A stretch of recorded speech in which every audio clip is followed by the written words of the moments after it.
Life after a mastectomy can be overwhelming. Nerves cut during the procedure can leave your chest feeling numb and have you missing out on important signals and loving moments.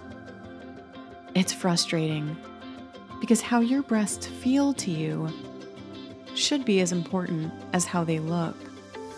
But now, something can be done. Resensation is a surgical technique that can happen during your reconstruction following your mastectomy to potentially restore the sensation in your breasts.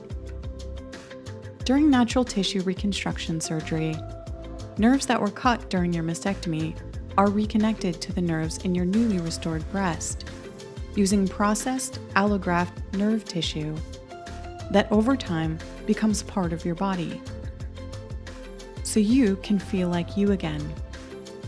If you're facing a mastectomy or breast reconstruction, visit resensation.com to connect with a trained surgeon near you.